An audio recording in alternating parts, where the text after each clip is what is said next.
जिस तरह से मईशत को मैनेज किया, इसी तरह से आप सियासत को मैनेज करेंगे।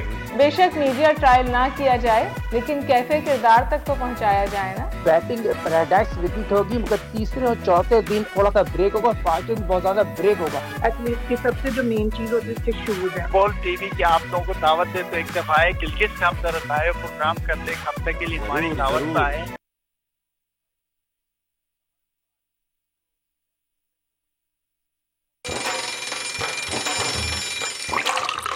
आजकल जिंदगी ही सुबह आउट ऑफ कंट्रोल है, दुनिया बोल है, तेरी दुनिया बोल है। अस्सलामुअलैकुम, सुबह खैर। मैं हूं आपके साथ सहरिश जुहेब और मेरे साथ मौजूद हैं फहीम खान, जो कि जुमे की छुट्टी मारने के बाद आज तशरीफ लाए। हम माजरत खा हैं, आपका राब्ता जल्द होगा। शुक्रिया। हो जाता है ऐसे, लेकिन अच्छी बात यह है कि मौसम बड़ा अच्छा हो गया है जी। और लेकिन इस मरतबा फिर हुआ वही जिसका डर था। अब्र करम जो है वो बरसी तो सही। अच्छा, मैं आपको बताऊं, जिन लोगों के लिए जहमत बनती है ना, कुछ लोग बड़े खुश होते हैं। उनमें एक पंक्चर वाले, हाँ जी, और दूसरे कार वॉश वाले। ये वजह देखे ना, मसला सारा ये है कि जहमत ही है मेजॉरिटी के लिए। तो वो तो एडवांटेज लेते हैं इस चीज का जिससे होता है नुकसान। और यहाँ पर बात हम नुकसान की नहीं, नफे की करने वाले हैं, जो कि बहुत ही जबरदस्त हुआ है। कोट ऑफ द डे में आपको बता दें नाजरीन के आप या तो जीतते हो या सीखते हो। ये कॉल शाहीनों पर बिल्कुल फिट बैठता है, क्योंकि हमारी टीम हारना नहीं जानती। ये तो या सीखती है या जीतती है। और कल पाकिस्तान की ए टीम ने इसका मुंह बोलता सबूत पेश किया है। वो भारत जिससे हम सुपर 6 मरहले में कौमी टीम हमारी बुरी तरीके से हारी थी, डगमगा गई थी, लड़खड़ा गई थी, उसने फिनाले में भारत को शिकस्त देकर इमर्जिंग एशिया कप अपने नाम कर लिया। तुम जीतो या हारो, हम तुमसे प्यारे वाला गाना पॉज करते हैं और हम है पाकिस्तानी, हम तो जीतेंगे, हाँ जीतेंगे, प्ले करते हैं। अच्छा, मैं वैसे आपको एक बात बताऊं, मजे की बात, स्पेशली जब इंडिया के साथ मुकाबला होता है ना, तो फिर कुछ एक ना वो जज्बात भी अटैच हुए होते हैं कि भाई खबरदार, यहाँ पर आपने ना जीत कर आना है, अदरवाइज बड़ी बेइज्जती होने वाली है। कहते हैं कि आप वर्ल्ड कप हार जाओ, इंडिया से नहीं हारना, इंडिया से नहीं हारना, वो मैच जीत जाओ, भले वर्ल्ड कप हार जाओ। बिल्कुल आप ठीक है। खैर एनी हाउ, फिर ये भी होता है कि जब इस तरह हमारे शाहीन जीतते हैं तो फिर सोशल मीडिया पर एकदम जनाब जज्बात का अंबार लग जाता है और ट्वीट्स के जरिए बड़ी बड़ी जनाब मुबारकबादें पेश की जाती हैं, ट्रेंड्स बन जाते हैं, ट्रेंड्स बन जाते हैं फिर हम। बिल्कुल जनाब। अच्छा, तो मेरा ख्याल है कि अब हम बड़ी खबर की तरफ चलते हैं, फिर ट्रेंड्स की तरफ भी आएंगे। तो पहले शामिल करते हैं बड़ी खबर। एसएमयू की तहलील से कबल अहम फैसले, निगरां वज़ीर-ए-आज़म के लिए साख्तदार का नाम जेर गर्दिश, इलेक्शन एक्ट में तरमीम भी जेर गौर। दुबई की अहम मुलाकातों में मजीद क्या फैसले होने जा रहे हैं, ये आज हम जानने की कोशिश करेंगे। एशिया कप से पहले इमर्जिंग एशिया कप में भारत को शिकस्त, कौमी टीम एशियन चैंपियन बन गई। श्रीलंका में जूनियर्स के बाद अब सीनियर्स की ट्रॉफी उठाने की बारी। कौमी टीम की दूसरे टेस्ट में भी अपना नाम फतह करने की तैयारी आज देखेंगे, क्योंकि मैच का होगा आगाज। स्क्वाश में पाकिस्तान का सुनहरी दौर लौट आया, हमजा खान ने तारीख दोहरा दी। पाकिस्तान 37 साल बाद जूनियर स्क्वाश चैंपियन बन गया। चैंपियन की कहानी सुनेंगे उन्हीं की जुबानी। और नाजरीन, तलबा का मुस्तकबिल खतरे में। HEC ने 150 से ज्यादा गैर रजिस्टर्ड तालीमी इदारों की फहरिस्त जारी कर दी है। अक्सरियत की तादाद पंजाब से है। फहरिस्त से तलबा के मुस्तकबिल पर क्या फर्क पड़ेगा, जानेंगे आज के प्रोग्राम में। तो ये जो थी जनाब वो तमाम बड़ी खबरें जिनमें डिटेल पर हम बात करेंगे। और अब आ जाते हैं ट्रेंड्स की तरफ। और जैसा कि मैंने आपको कहा था कि अगर शाहीन कोई ट्रॉफी ही घर ले आए तो फिर तो जज्बात के अंबार लग जाते हैं। तो कॉन्ग्रेचुलेशंस पाकिस्तान, ये टॉप ट्रेंड है। और श्रीलंका का मैदान, शाहीनों की ऊंची उड़ान। Pakistan emerging Asia cup final में भारत को धूल चटाने के बाद पहले बैटिंग करते हुए 352 रन स्कोर किए, जिसके जवाब में पूरी भारत ए की टीम 224 रन बनाकर आउट हो गई। पाकिस्तान टीम ए ने भारत को 128 रन से शिकस्त देकर इमर्जिंग एशिया कप जीत लिया। और ये थोड़ा सा मार्जिन भी नहीं है, अच्छा खासा मार्जिन है, शदीद बहुत ही शदीद मार्जिन। 128 रन कोई कम बात नहीं होती है। एक सेंचुरी जो है वो दरकार थी उन्हें। लेकिन यह है कि भारत को फिल्में बनाने का बड़ा शौक है, तो यहां मैं ये भी बताता चलूं कि चकते इंडिया रियल टाइम में जो है वो श्रीलंका में हो गई है। अच्छा, आप कबीर सिंह ढूंढ लें। अच्छा, तो इस मैच में ये भी बता दें कि तैयब ताहिर की शानदार सेंचुरी पर उन्हें खिराज तहसीन पेश किया जा रहा है। और इस ट्रेंड में अब तक 38,000 से ज्यादा सारिफीन अपने ट्वीट्स कर चुके हैं, मुबारकबाद दे चुके हैं। और इंशाल्लाह जब ये खिलाड़ी लौटेंगे तो इनको ऐसे ही जरूर सैरिश मजीद और इनका इस्तेमाल किया अगला जाएगा, जो सराहा ट्रेंड जाएगा। पाकिस्तान में जो है वो इस वक्त टॉप ट्रेंडिंग पर आया हुआ है, बड़ी अफसोसनाक खबर है क्योंकि भावलपुर का नाम जो है वो हमेशा सकाफत के लिए आता है, नवाबों के शहर के लिए आता है और एक पहचान है, लेकिन हैशटैग भावलपुर यूनिवर्सिटी ताहाल ट्रेंड में शामिल है। नाजेबा वीडियो स्कैंडल केस में इस्लामी यूनिवर्सिटी भावलपुर के सिक्योरिटी इंचार्ज वीडियो बयान सामने आ गया है जिसमें उन्होंने अपना जुर्म तस्लीम भी कर लिया है। सैरिश, मैं यहां पर यह बताता चलूं कि इस वक्त जो माशरे की साइकी है, साइकोलॉजी जो इस वक्त बर्बाद हो चुकी है, क्योंकि कराची में भी ऐसे केसेस हुए, 2 केसेस जो है वो कराची में हो चुके हैं, जौहर के बाद औरंगी टाउन में भी हुआ, और अगर ये जौहर वाला वाकया संभाल लिया जाता और कंट्रोल कर लिया जाता तो मैं उम्मीद करता हूं कि औरंगी टाउन में जिस शख्स ने यह हरकत करने की कोशिश की है वो एटलीस्ट जहनी तौर पर तैयार होता है कि इसकी सजा क्या है और उसे ये सजा भुगतनी थी। लेकिन क्योंकि जौहर का मुजरिम जो है वो पकड़ा नहीं गया, उसे कोई सजा नहीं मिली, इस वजह से शायद लोगों में हिम्मत बढ़ी है इस किस्म के काम करने की, और यही जो है वो भावलपुर में हुआ। आप मतलब सोच सकती है कि यूनिवर्सिटी में सैरिश इस पे लम्हा फिक्रिया है, तशवीश है और बिल्कुल तहकीकात होनी चाहिए और किसी एक को जरा आप इबरत का निशान बनाएं तो भी होश के नाखून लेंगे। एनी हाउ देखते हैं कि इदारे इस पर क्या करते हैं, क्योंकि कार्रवाई तो चल रही है, जौहर वाले को भी तलाश अभी भी किया जा रहा है। आगे बढ़ते हैं, कौन निगरानी करेगा, कौन हाकिम होगा, किसके हाथ में इख्तियार होगा, कौन फैसला करेगा और पाकिस्तानियों का क्या होगा। इलेक्शन से पहले किस्मत के फैसले समंदर पार हो रहे हैं और कल एक बार फिर से दुबई पाकिस्तानी सियासत का मरकज बन गया। दुबई में नवाज शरीफ के साथ साथ आसिफ अली जरदारी और वजीर खारजा बिलावल भुट्टो जरदारी की मौजूदगी, तीनों रहनुमाओं में अहम मुलाकात हुई है। बिल्कुल ऐसा ही है जी, और बाखबर जराया ने बताया है कि अगस्त में असम्बलियां तहलील होने के बाद निगरां वज़ीर आज़म के नाम पर मुशावरत हो रही है। इसी सिलसिले में बात करने के लिए सीनियर एंकर पर्सन एनालिस्ट नज़ीर लगारी साहब ने हमें ज्वाइन कर लिया। अस्सलाम वालेकुम नज़ीर लगारी साहब, सबसे पहले तो ये पूछना चाहूंगा कि क्या इसहाक डार साहब अब बतौर वज़ीर आज़म सामने आ रहे हैं? वालेकुम सलाम। मेरा नहीं ख्याल है कि इस तरह की कोई अहम मकाना बात हो सकती है पाकिस्तान के अंदर। अब क्या किस मेरिट की बुनियाद पर, और क्या आप जो हैं वो जिस तरह से मईशत को मैनेज किया इसी तरह से आप सियासत को मैनेज करेंगे? क्या आपने मईशत के अंदर जो है वो गुल खिला दिए हैं कि अब सियासत में गुल खिलाएंगे?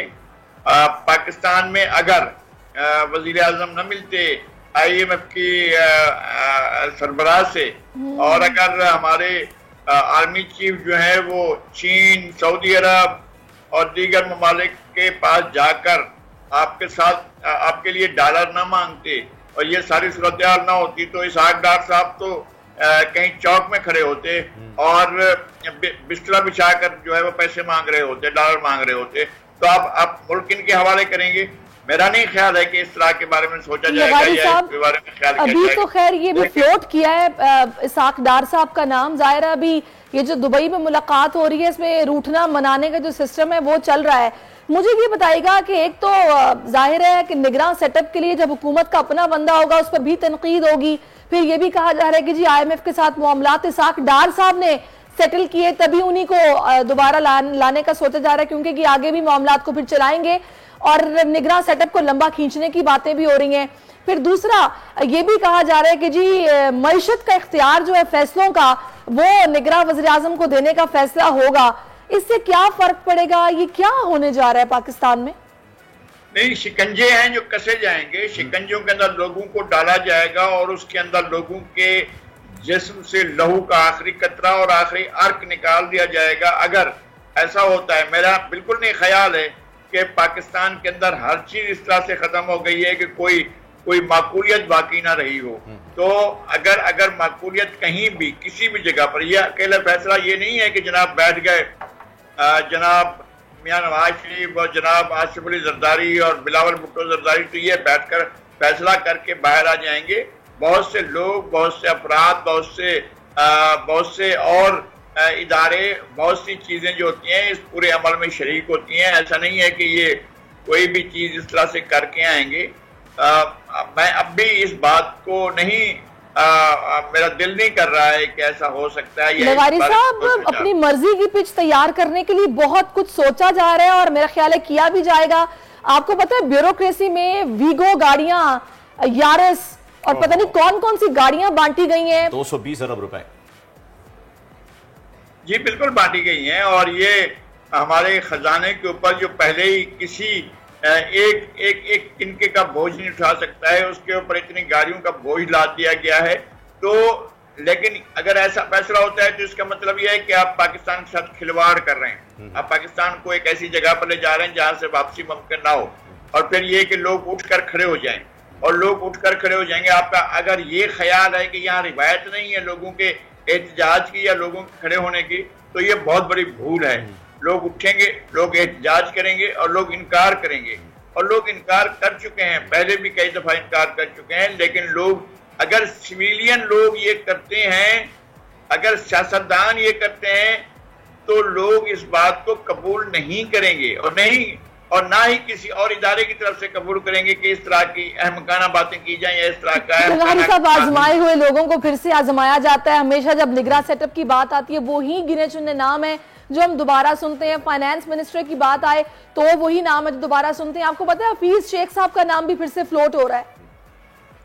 जी, हफीज शेख साहब ने जो कुछ मईशत के साथ किया, और इसाक डार साहब ने किया, शौकत तरीन ने जिस मुल्क के साथ जो कुछ किया है, आप जो भी हमारे यहाँ मईशत के असल तो में ये मुलाजिम होते हैं, मोइन कुरैशी के दौर से लेकर या उससे भी पहले अयूब खान के दौर में भी जो शुएब आए थे, वो आपके अपने मुलाजिम थोड़ी थे, वो पाकिस्तान के शहरी होने का तो बस एक एजाज ही था, बल्कि मोइन कुरैशी तो शहरी भी नहीं थे, बाहर से आए और आपने उनको वजीर आज़म बना लिया।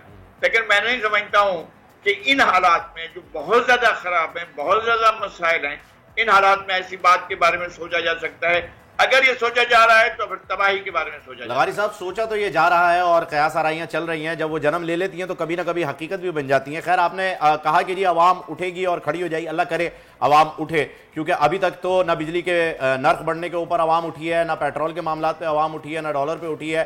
पर अल्लाह करे कि इस मामले में अगर ये होने जा रहा है तो अवाम में शऊर आ जाए। अलबत्ता बातें यही चल रही है कि निगरान सेटअप जो आएगा वो इसी में से कुछ होगा। वरना आप ये बताइएगा लगारी साहब कि ये जो मीटिंग इस वक्त हो रही है दुबई में, ये जो मुकमुके की सियासत चल रही है, ये किस करवट बैठेगा ऊंट? मेरा ख्याल नहीं है कि मुकमुकेबा हो रहा है। अगर कोई हो सकता है कोई माकूल बात सोची जा रही हो, इससे हटकर जो हमारे अंदाजे हैं, जो हमारे वसवसे हैं, जो हमारे अंदेशे हैं, इससे हटकर कोई बात सोची जा रही हो। लेकिन मैं अब भी इस बात पर ज़ाहिर मोतरज़ों के लगातार ये मीटिंगें जो हो रही हैं, ये वहां हो रही हैं, मियां नवाज शरीफ वापस आए, इस मुल्क के अंदर आए और जो भी कॉन्सिक्वेंसेज हैं उनको फेस करें। अगर आपको कोर्ट में जाने की जरूरत है तो कोर्ट जाएं, अगर आपको जेल जाने की जरूरत है तो जेल जाएं। ये क्या बात हुई कि आप जो है एक समंदर पार जो है आप बैठ जाएं और कहें कि जनाब हम मुल्क के मुस्तकबिल का फैसला कर रहे हैं, और ना ही जनाब आसिफ अली जरदारी को इस तरह से जाना चाहिए। और दोनों की पोजीशन आवाम की नजरों में खराब हो रही है।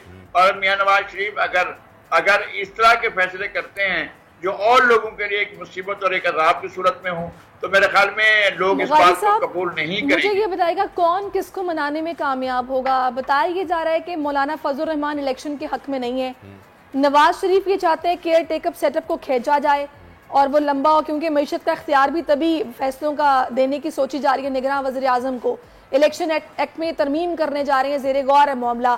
फिर जरदारी साहब ये चाहते हैं कि जी नवंबर में इलेक्शन हो जाए, लेकिन इन दोनों ने एक दूसरे में से किसी एक ने तो एक को मनाना है। आपको क्या लग रहा है कौन जीतेगा, कौन मना पाएगा? नहीं, मेरा ख्याल है कि ये बातें ही बातें, अभी तो सब यही कहते हैं कि इलेक्शन वक्त पर होने चाहिए। अगर किसी ने आकर ऑन द रिकॉर्ड ये कहा हो कि इलेक्शन वक्त पर नहीं होने चाहिए तो फिर हम उसकी गर्दन पकड़ेंगे, लेकिन ऐसी सूरत है ही नहीं, कहा नहीं जा रहा है। और ये अंदाजे हैं हमारे मीडिया में, या अंदाजे तकरीर होते हैं कि जनाब ये जो है वो मुद्दत बढ़ाई जा रही है। कैसे मतलब आईन जरूरत क्यों पेश आ रही है इलेक्शन एक्ट में तरमीम करने की? ये निगरान वज़ीर आज़म को इतना इख्तियार देने की जरूरत क्यों पेश आ रही है? किसने कहा है? कौन सा ऐसा टेबल हुआ है? कोई साहब ट्वीट कर रहे हैं आइन में तरमीम नहीं हो सकती है भाई, आइन असम्बली पूरी नहीं है। 100 से जायद 100 से 150 के दरमियान अरकान आपके पास है नहीं, आपके पास पूरा होता नहीं है। आप कैसे आइन में तरमीम करेंगे? आइन में तरमीम कर ही नहीं सकते। No, impossible, not at all. आइन में तरमीम नहीं कर सकते हैं। आइन में तरमीम नहीं की जा सकती है लगारी साहब, ये तो आपने बता दिया। आइन में तरमीम नहीं हो सकती है, आपने बता दिया। लगे हाथ ये भी बता दीजिएगा कि इलेक्शन ऑन टाइम होते हुए नजर आ रहे हैं आपको, क्योंकि इस वक्त जो मामला चल रहे हैं रूठने मनाने के, या अगर कोई इस्लाह के लिए काम हो रहा है, नादिर शादिर अल्लाह करे हो जाए कोई इस्लाह का काम भी वो हो रहा है तो भी ठीक है, लेकिन इलेक्शन का वक्त पर होना इस वक्त कितने हद तक आपको मुमकिन नजर आ रहा है? तो आप कैसे डिबेट कर सकते हैं, आप इससे कैसे गुरेज कर सकते हैं कि इलेक्शन ना हो? मतलब कौन कर सकता है इस बात से गुरेज? क्या निगरान हुकूमत करेगी, या मौजूदा हुकूमत करेगी, या कोई और सियासतदान करेगा, या कोई इदारा करेगा, या अफराद करेंगे, या गिरोह करेगा? कौन करेगा इस काम को जो आइन को एक तरफ रखते हैं और कहें कि जनाब हम मुद्दत बढ़ा रहे हैं? लेकिन लगारी साहब, डार साहब ने तैयारी पकड़ ली, उन्होंने बोला मैं बखूबी तैयार हूं, पहले भी जिम्मेदारी अच्छे से निभाई थी, अब भी अच्छे से निभाऊंगा। उन्होंने सोच लिया कि वो निगरान वज़ीर आज़म बनने जा रहे हैं। नहीं, ऐसी बातें ही हैं, मैंने भी ये बातें सुनी हैं।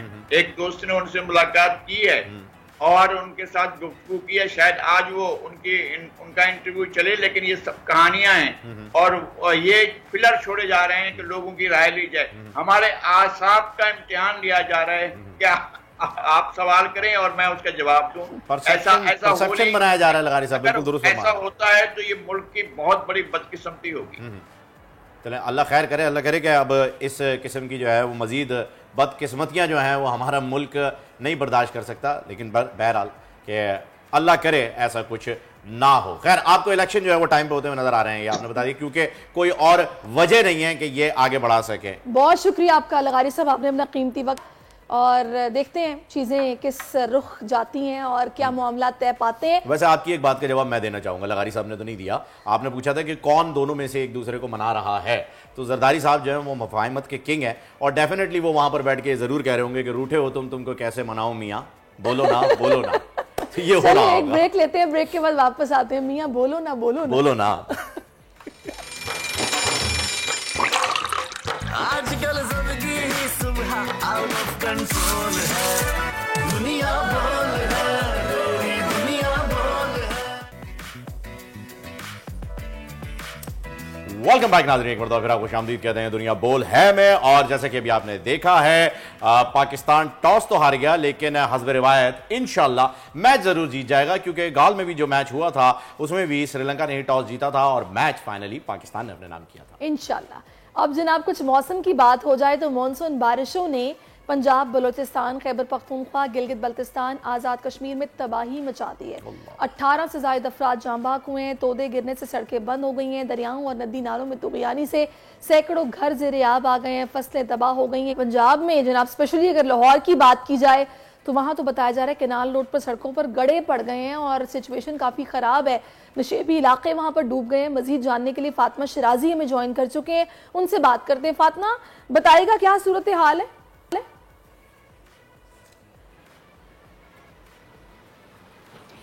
जी बिल्कुल, मानसून बारिशों के पेश नज़र जो है पंजाब में मुख्तलिफ दरियाओं में कहीं निचले और कहीं ऊंचे दर्जे का सैलाब है इस वक्त। अगर बात की जाए दरियाए जहलुम की तो दरियाए जहलुम में मराला और खानकी के मुकाम पर निचले दर्जे का सैलाब है। अगर बात की जाए दरियाए रावी की तो इस वक्त मौजूद हूँ मैं दरियाए रावी पे, जहाँ जो है पानी निचले दर्जे पे है और हेड बलो के मुकाम पे बहुत ज़्यादा सैलाब बताया जा रहा है। इस वक्त मौजूद गोताखोर अल्लाह दिता के पास, जो कि 1988 में जो सैलाब आया था तब भी थे और इन्होंने जानें बहुत ज़्यादा बचाई हैं। अब ये डेली वेजिस पे हैं। सर मुझे ये बताइए कि सैलाब की क्या पोजीशन है? जो रोज़ प्रेस रिलीज़ जारी की जाती है कि जी रावी पे सैलाब आने लगा है, बहुत ज़्यादा ख़तरा है, तो 4 से 5 लाख क्यूसिक पानी हो तो सैलाब का ख़तरा होता है, ये तो हज़ारों में बताया जा रहा है, तो इसके हवाले से आप क्या कहेंगे? नहीं, पानी बिल्कुल अजे कोई खतरा नहीं जी। इंडिया पानी छे सानू खतरा हो सकता है। साडियां टीमां और अल्लाह इतना गोता और बिल्कुल तैयार, 24 घंटे ड्यूटी है और कोई अजे कोई खतरा नहीं। उन्हें कल की खबर सी कि इंडिया ने कहा 100% साडा डैम भर चुका है जो रावी के उपर है और 10% रह गया। जे बारिशां होईयां तो लाहौर नूं पाकिस्तान नूं खतरा हो सकता है। जी बिल्कुल, हमने यहाँ गोताखोर से बात की है। उनका ये कहना है कि क्योंकि ये बहुत ही तजुर्बाकार होते हैं और 1988 में भी इनका काफ़ी अच्छा खासा तजुर्बा रहा है। बाकी दरियाओं में बाकी जी बिल्कुल, अल्लाह दिता साहब जो है वो बिल्कुल तैयार हैं। अच्छा, कराची से हमें सालिक शाह भी ज्वाइन कर चुके हैं। सालिक, कल की बारिशों में एक मरतबा फिर कराची में जो है हादसात होते रहे, बारिश बरसती रही, इतनी ज़्यादा बारिश भी नहीं, उसके बावजूद भी हम ऐसे हादसा के ऊपर काबू नहीं पा सके। क्यों? जी बिल्कुल, कराची शहर जो गुज़श्ता रोज बरसने वाली बारिश थी उसमें 3 अफराद जो है जहाँ बाहर हुए थे मुख्तलिफ हादसा वाक़यात में। इसके अलावा एक जो दीवार लगने से एक खातून की हलाकत का वाक़या पेश आया था, जब एक करंट लगने से एक बच्चे की हलाकत हुई थी, जबकि इसके अलावा एक शख्स जो है गड्ढे में डूबने के नतीजे में उसकी हलाकत वाक़ हुई थी सुजाइन टाउन के इलाके में। शहर के मुख्तलिफ इलाकों में बाइक स्लिप होने, गड्ढे और नालों में गिरने के नतीजे में दर्जन के करीब अफराद जख्मी हुए थे, जिनको मुख्तलिफ अस्पतालों में तिब्बी इमदाद के लिए पहुँचाया गया था। और खास करके कराची शहर के जो मुज़ाफ़ाती इलाके वहाँ पर जो बने हुए गड्ढे हैं, वहाँ पर हादसा तो वाक़यात इस तरह के ज़्यादा पेश आए, और वहाँ पर जो कच्ची आबादियाँ हैं उनकी दीवार गिरने के जो भी बहुत सारे वाक़यात पेश आए थे वहाँ पर। इसके अलावा घरों में करंट लगने के वाक़यात थे, उसके नतीजे में एक शख्स की हलाकत का वाक़या पेश आया था। और ये शहर के जो मुख्तलिफ इलाके वहाँ पर जो इस तरह के वाक़यात पेश आए, करीबन 15 के करीब जो अफराद वो जख्मी होकर मुख्तलिफ अस्पतालों में पहुँचे थे, जहाँ पर उनको तिब्बी इमदाद दी गई थी। और इस हवाले से महकमा मौसूलात के हुक्काम की जानिब से ये आज फिर कहा गया है कि आज शहर में दोपहर 12 बजे के बाद जो है बादल फिर बरसेंगे, और खास करके कराची के जो मुज़ाफ़ाती इलाके हैं वहाँ पर तेज़ और गरज चमक के साथ जो है बारिश के इम्कान ज़ाहिर किए जा रहे हैं। जबकि कराची शहर के जो अंदरूनी इलाके हैं वहाँ उनके हवाले से ये बताया जाता है कि यहाँ पर बारिश कदरे कम होगी, जो कराची शहर के जो मुज़ाफ़ाती इलाके उनके मुकाबले में गुज़श्ता रोज जो बारिश हुई थी 12 बजे के बाद बादल जो है वो कराची में और बरसेंगे। बहुत बहुत शुक्रिया सालिक आपका और फातिमा आपका भी, आपने हम ज्वाइन किया, बाखबर रखा आपने हमें। और देखिए बारिश जो है सारी, हम यही बात कर रहे थे बारिश होने से पहले भी पिछले हफ्ते में कि अगर बरसे तो बारान रहमत बन के बरसे, लेकिन हमारे जो सियासी नुमाइंदगान हैं, मुझे नहीं पता कि वो ऐसी क्या स्ट्रेटजी बनाते हैं। इस वक्त आधा कराची जो है उसकी सड़कें खुदी हुई हैं। अच्छा वैसे मैं बताऊं फ़हीम आपको, मुर्तज़ा वहाब काफ़ी अलर्ट दिखाई दिए हैं और वो यही कह रहे हैं कि मैंने नालों की सफाई भी मुर्तज़ा वहाब साहब को आए हुए अभी 1 हफ्ता हुआ है सहरिश, लेकिन बारिशें किस महीने में आती हैं ये हम पता लगा सकते हैं, ट्रैक कर सकते हैं। मानसून का सीजन हमें मालूम है कब आता है। शहर का जो हाल बर्बाद हो रखा है, क्या कोई प्लानिंग नहीं थी? आप यूनिवर्सिटी रोड पे अगर देखें तो पूरा रोड जो है वो खुदा हुआ है जेल चौरंगी तक। वहां ट्रैफिक की बर्बादी अगर आपने देखनी है तो अभी 12 बजे जब बारिश होती है तो मैं कहूंगा मुर्तज़ा वहाब साहब आपसे गुजारिश करूंगा कि आप 12:30 बजे जो है अगर बारिश हो जाए तो जरूर वहां पे पहुंचिएगा। मुझे उम्मीद है कि आप अच्छा काम करेंगे, इसमें कोई शक नहीं है, नेक नियति से काम करेंगे। लेकिन जो महकमे ये काम कर रहे हैं उन्हें एटलीस्ट इस बात का अंदाजा होना चाहिए कि हमें तैयार रहना है बारिशों के लिए। बिल्कुल, अब आगे चलते हैं और कुछ बात करते हैं तालीम अलर्ट की। तलबा का मुस्तकबिल खतरे में पड़ गया है और HEC ने मुल्क भर के 157 से जायद गैर कानूनी और जाली तालीमी इदारों की लिस्ट जारी कर दी। यानी जो बच्चे इन कॉलेज या यूनिवर्सिटीज़ में ज़ेर तालीम है उनकी डिग्री तस्दीक उसकी नहीं की जाएगी। और बड़ी एक अजीब सी सिचुएशन है, परेशानी हो गई है, स्टूडेंट्स को परेशान है, पेरेंट्स भी परेशान है। यही हाल यूनिवर्सिटीज़ का है, क्योंकि आप देख रहे हैं आज टॉप ट्रेंड में भी भावलपुर भी जो है वो शामिल है। भावलपुर यूनिवर्सिटी में क्या हुआ है ये सब जानते हैं, लेकिन अभी तक उस पर कोई एक्शन गिरफ्तारी के अलावा हो नहीं पाया है। और बाकी यूनिवर्सिटीज़ जो है वो 157 जाली भी निकल आई हैं। इसी पर बात करने के लिए हमारे साथ एजुकेशनिस्ट हुमा बुखारी साहबा मौजूद है, उनसे भी इस पर बात करेंगे। अस्सलाम वालेकुम, welcome to the show Huma साहबा, हुमा बकाई साहबा मैं मादरत चाहूंगा। अच्छा, पहला सवाल जो है वो मेरा आपसे भावलपुर यूनिवर्सिटी से रिलेटेड ही होगा कि यूनिवर्सिटी में एक ऐसा गैंग, एक ऐसा ग्रोह जो है वो पकड़ा गया है और अभी तक जो है बाकी जो यूनिवर्सिटीज हैं वहां पर भी जो वालदैन अपने बच्चों को भेज रहे हैं, इस केस के बाद वो मुतमईन नहीं है, अभी उस डर से निकले ही नहीं थे कि 157 जाली यूनिवर्सिटीज निकल आई हैं।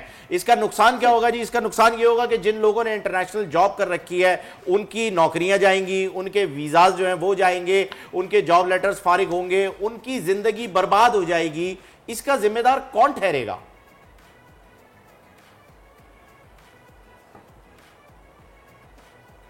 देखिए, गुजारिश है कि पहले तो मैं आपसे जो भावलपुर यूनिवर्सिटी का बहुत ही अफसोसनाक चीज़ हुई है उस पर कमेंट कर दूं। ये किस्सा जो है ये एक जामिया तक महदूद नहीं है, यहाँ पर खुलकर सामने बात आ गई है। बहुत सारी पब्लिक सेक्टर यूनिवर्सिटीज़ में मैं लफ्ज़ इस्तेमाल कर रही हूँ, सीनियर स्टाफ और सीनियर फैकल्टी मेंबर्स, जो लड़कियाँ होती हैं, जो तलबा होती हैं, उनका सेक्सुअल हरासमेंट करते हैं। और अगर ये बात खुल भी जाती है और पकड़ी भी जाती है तो एक तकरीबन आपस में एक गठजोड़ है कि एक्सपोज नहीं होने देना।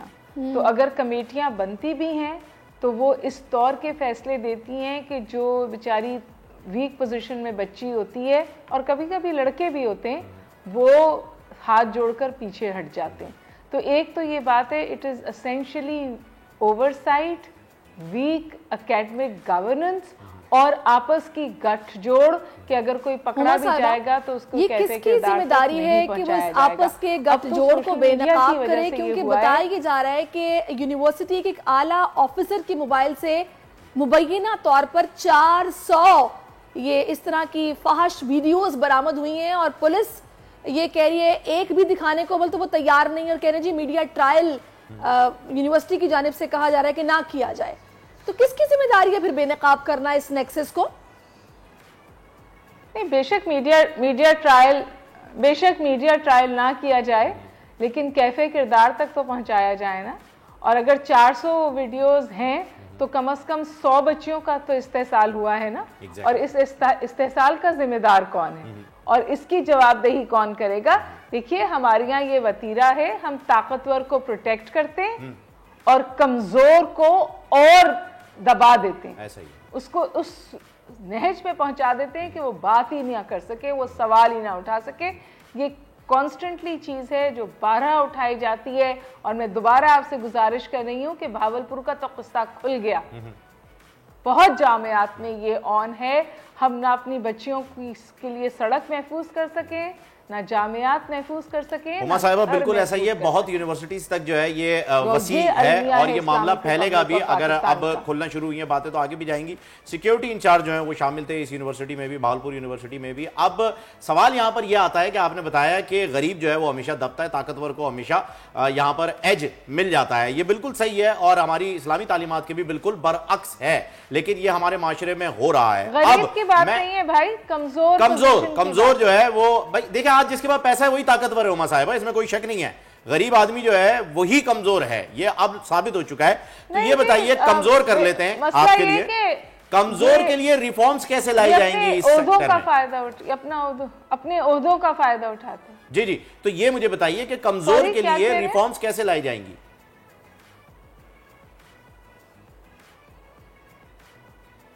देखिए, एक तो उसका पहला स्टेप यही होता है कि ये बातें खुलकर सामने आए, इनके हवाले से बात हो। कमेटीज जो फैसले देती हैं उन फैसलों पे अमल ही नहीं होता। जो कमेटी के फैसले हैं वो जो ओहदेदारान हैं या जो जिम्मेदारान हैं उनकी मेज़ों पर रखे रहते हैं और उस पर कोई एक्शन नहीं लिया जाता। इसमें मैं सेक्सुअल हैरेसमेंट की भी बात कर रही हूँ, इसमें मैं पावर हैरेसमेंट की भी बात कर रही हूँ। हुमा साहिबा, एक चीज और कमेटी की शक्ल तब्दील कर दी जाती है। तशवीशनाक है वो ये है कि एक आला ऑफिसर के खिलाफ नार्कोटिक्स एक्ट के तहत भी मुकदमा दर्ज किया गया है। यानी कि वो कौन सी ऐसी बुराई है जो कि नहीं हो रही? नशा भी किया जा रहा है, फिर इस तरह की नाजेबा वीडियोस भी सामने आ रही हैं, हैरेसमेंट हो रही है। तो मुझे ये बताएगा कि सवाल यहाँ पर ये बनता है कि किसकी जिम्मेदारी है कि वो इसमें इनिशिएटिव लेते हुए बड़े लेवल पर तहकीकात को उसके चेक एंड बैलेंस रखे और इस मामले को जो मुजरिमान है कैफरे किरदार तक पहुंचाया जाए। जिम्मेदारी तो बीबी हम सबकी है, लेकिन बिलखुसूस उन लोगों की है जो रेगुलेटरी बॉडीज से जुड़े हुए और अब उन पर ये बिल्कुल लागू होता है कि वो इसके हवाले से एक्शंस लें। और देखिए, अखबार में खबर चलती है, 2-3 दिन उस पर बात होती है और जो लोग बैठे हुए होते हैं मजबूत ओहदों पे वो समझते हैं और वो एक दो जगह बात करते हैं, सियासी असर रसूख इस्तेमाल करते हैं एंड दे इंश्योर कि उनके हवाले से कुछ नहीं किया जाएगा और फिर बात दब जाती है। आप 2 प्रोग्राम्स करेंगी, फिर बातचीत खत्म हो जाएगी, लेकिन जो विक्टिम होता है ना, जिसके साथ ये ज्यादती की होती है, वो साल ये बात भुगतता है, वो जिंदगी भर याद रखते हैं। हुमा साहिबा, इसमें कोई शक नहीं है, जिनके साथ गुजरी है उनको तो जिंदगी भर याद रहती है, बड़ी मुश्किल से इस ट्रॉमा से निकल पाएंगे। मेरा सवाल है कि उस्ताद वालिदैन की हैसियत रखते हैं, वो आपकी तरबियत जो है वालिदैन की तरह ही करते हैं। हमारा माशरा जिस जानिब बढ़ रहा है, हमारे माशरे में जो इस वक्त साइकी चल रही है, वहां तरबियत की शदीद जरूरत है। क्योंकि आप देखें, ये यूनिवर्सिटी का वाकया भी सामने आ गया, कराची में जौहर में जो है वो एक केस हुआ था ऐसा ही, उसके बाद औरंगी टाउन में भी ऐसा ही एक केस हुआ। तो जहां जिम्मेदारी लॉ एंड ऑर्डर की है, वहां जिम्मेदारी उस्तादों की भी अब आन पड़ी है कि हम एजुकेट करें लोगों को। और इस सिलसिले में हम क्या कर सकते हैं, क्या चीज हम मिस कर रहे हैं? ये सिविक सेंस से बाहर निकल गए हैं, एथिक्स निकल गई है, क्या वो ऐसी अहम चीज है जिसे हमने इग्नोर किया है, जिसकी वजह से ये सब हो रहा है?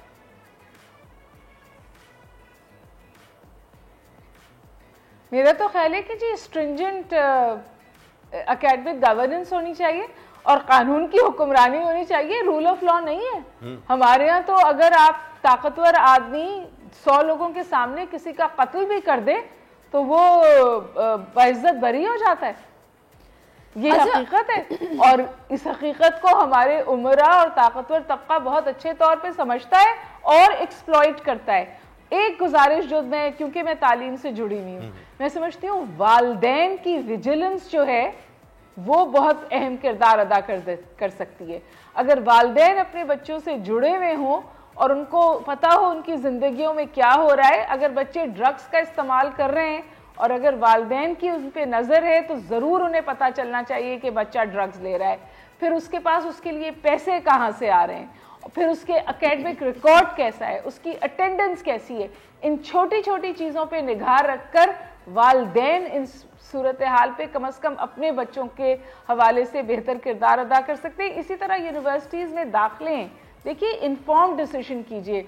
आप जब बच्चे का दाखिला करते हैं किसी यूनिवर्सिटी में, आप पैसे देते हैं, कम से कम ये तो मालूम कीजिए कि वो यूनिवर्सिटी HEC ने मैंडेट की है, रिकग्नाइज्ड है या नहीं है। जब आप फीसें दे देते हैं, 3 साल बच्चा पढ़ लेता है, उसका वक्त, टाइम सब कुछ ज़िया हो जाता है, यूनिवर्सिटी बंद होती है, फिर आप परेशान होते हैं और दर मेरे ख्याल में इन दोनों मामलात पर अगर देखा जाए, भले वो बहावलपुर यूनिवर्सिटी का इंसिडेंट हो या फिर ये HEC वाला मामला हो जिसमें 157 यूनिवर्सिटीज को बताया गया कि रजिस्टर नहीं है और जो डिग्रीज मिलेंगी वो तस्दीक शुदा नहीं होंगी, इन दोनों मामलात में जो असातिज़ा के रूप में या फैकल्टी के रूप में भेड़िए मौजूद हैं, उनके हवाले से कोई चेक एंड बैलेंस कानून साजी होनी चाहिए कि किस तरह वो अवाम को पागल बना रहे हैं और वो मासूम लोग जिनका वो फायदा उठा रहे हैं। देखिए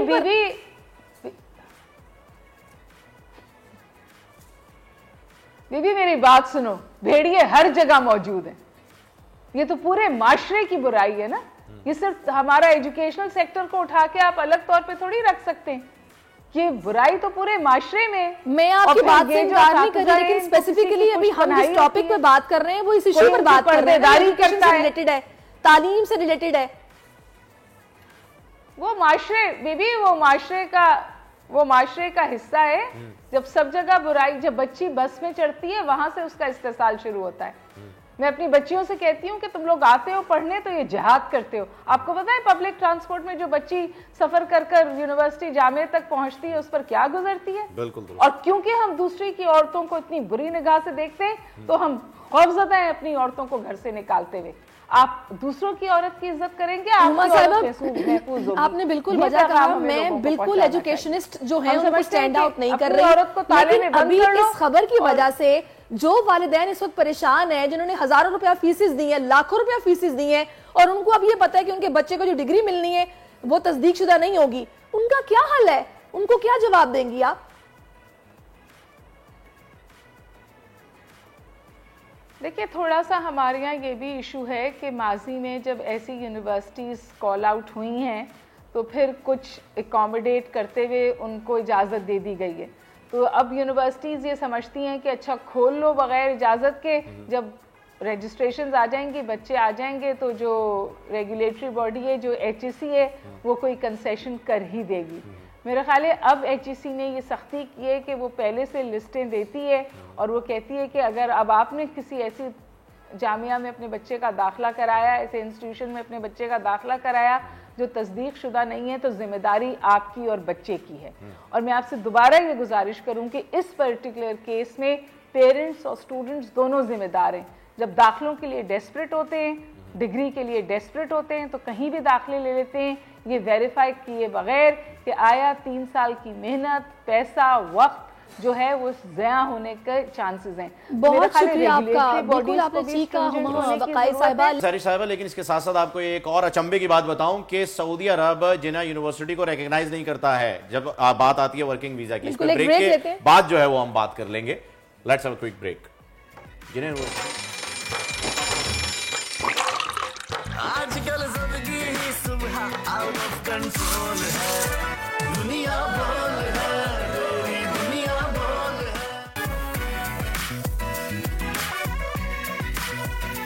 वेलकम बैक। कल का दिन पाकिस्तान क्रिकेट के लिए बहुत अच्छा रहा। पाकिस्तान ए टीम ने भारत की ए टीम को शिकस्त दे दी है जी, और भारत को पाकिस्तान ने 128 रन से जो है शिकस्त दी है। इमर्जिंग एशिया कप जीत लिया है। पाकिस्तानी शाहीन ने में तैयब ताहिर की जो है वो शानदार सेंचुरी सामने आई है, और बहुत ही जबरदस्त मैच था। लग नहीं रहा था कि हम जीत पाएंगे, लेकिन 352 रन का जो हदफ 50 ओवर में हमने बनाया था, उसे भारत महज 224 रन तक बनाकर अपनी 10 की 10 विकेटें जो है वो गवा गया। 128 रन से हम जीत गए सारिश। बिल्कुल, इस वक्त क्रिकेट एक्सपर्ट हमें साजिद खान साहब ज्वाइन कर चुके हैं। उनसे पूछते हैं कि उनको ये मैच कैसा लगा। साजिद साहब, क्या रिव्यूज हैं आपके? बहुत शुक्रिया शहरीज और फहीम भाई, आप दोनों को बहुत बहुत सलाम। बहुत ही खुशाइन बात है पाकिस्तान क्रिकेट के लिए, और पाकिस्तान क्रिकेट के लिए क्यों ना खुशाइन बात। एशिया कप का फाइनल जिस तरह पाकिस्तान के नौजवान खिलाड़ियों ने हराया, उसकी जितनी भी तारीफ की जाए कम।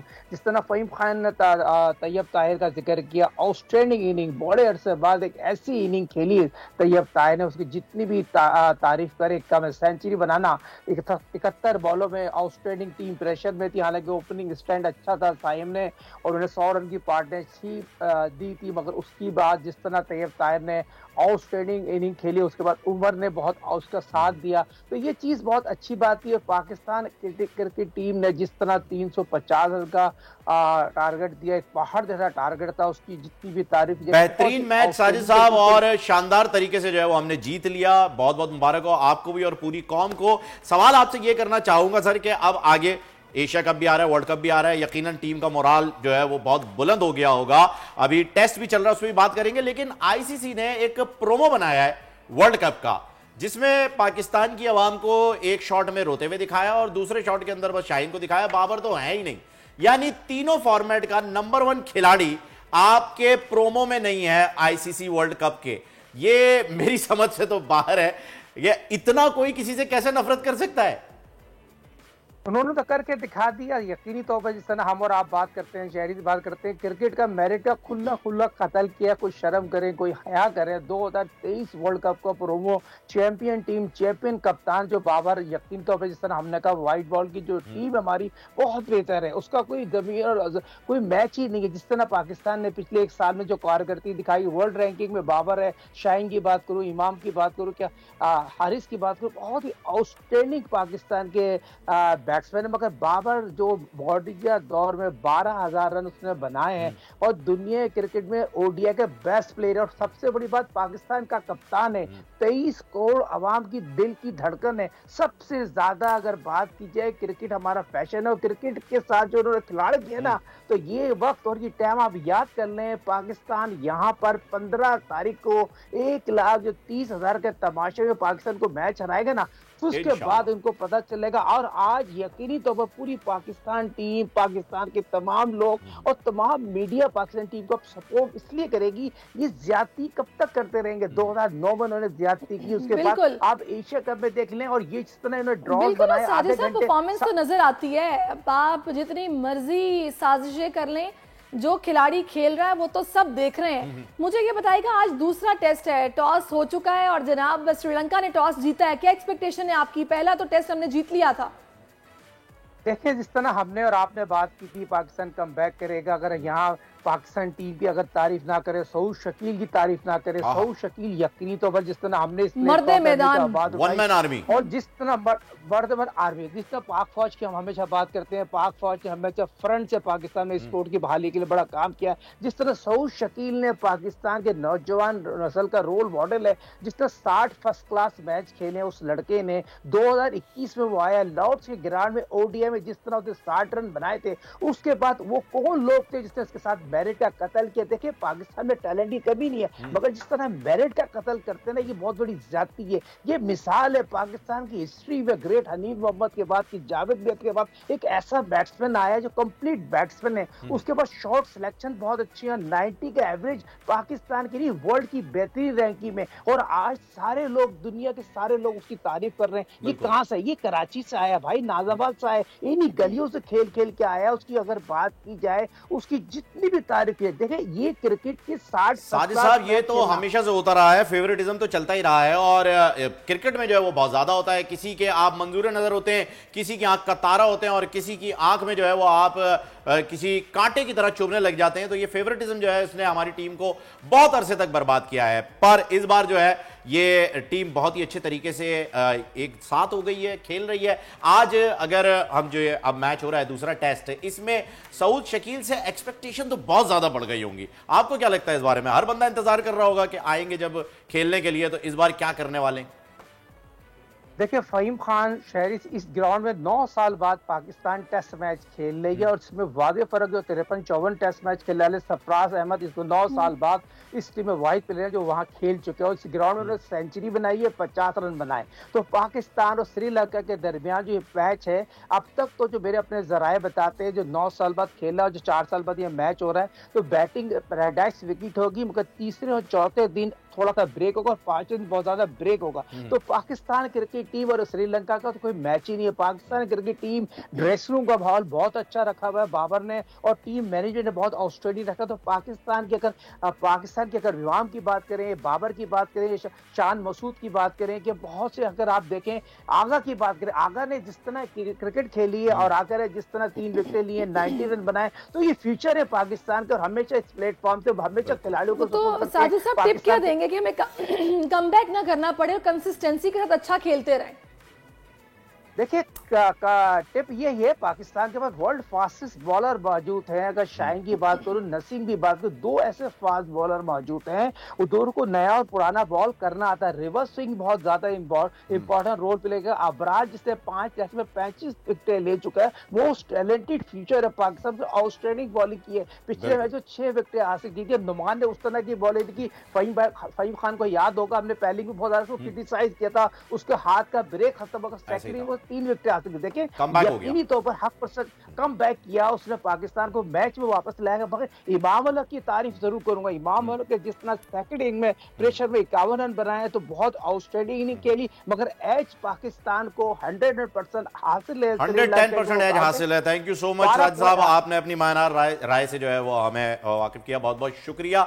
और सैरिश, इस वक्त खेलों के मैदान से माशाल्लाह बड़ी अच्छी खबरें आ रही हैं, बहुत अच्छी खबरें आ रही हैं। इसके मैदान से भी जो है वो खुशखबरी आई है जी, और 37 साल बाद पाकिस्तान जूनियर स्क्वॉश का जो ये चैंपियनशिप का वर्ल्ड चैंपियन बन गया है। पाकिस्तान 17 साल हमजा खान ने फाइनल में मिस्र के मोहम्मद जिक्रिया को 1-3 से शिकस्त देकर तारीख रकम कर दी है। सैरिश साहिबा, आप उल्टा कर गए, 3-1 से, 3-1 माजरत चाहूंगा, लेकिन हमने शिकस्त दे दी। बिल्कुल जनाब, और 37 साल को कम टाइम नहीं होता, अच्छा खासा वक्त है जानशेर खान के बाद। बिल्कुल जनाब, दोनों हाथों से इनको सैल्यूट है जनाब, पाकिस्तान का नाम इन्होंने रोशन किया। आपको याद होगा सैरिश के हम स्क्वॉश में एक अरसे तक चैंपियन रहे, जहांगीर खान, जानशेर खान, और ये लेगेसी चलती जा रही थी। लेकिन ये लेगेसी जब रुकी तो इतने बुरे तरीके से रुकी, पर अब हमजा खान ने इस लेगेसी को जो है वो कंटिन्यू कर दिया है। वापस ये ट्रेन ट्रैक पे आ गई है और वक्त एक ब्रेक का भी आ गया। बिल्कुल जनाब, एक ब्रेक लेते हैं, ब्रेक के बाद हमजा से मुलाकात करेंगे। Stay with us.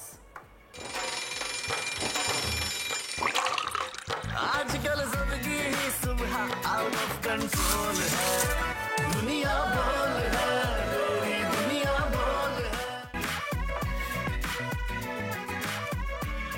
Welcome back, एक मरतबा फिर आपको खुशामदीद कहते हैं दुनिया बोल है में। और नाजरीन, आपको एक मजे की बात बताते हैं, सारी आपको भी बताते हैं। मुझे सबसे पहले बताइए, जूते खरीदने का शौक है आपको?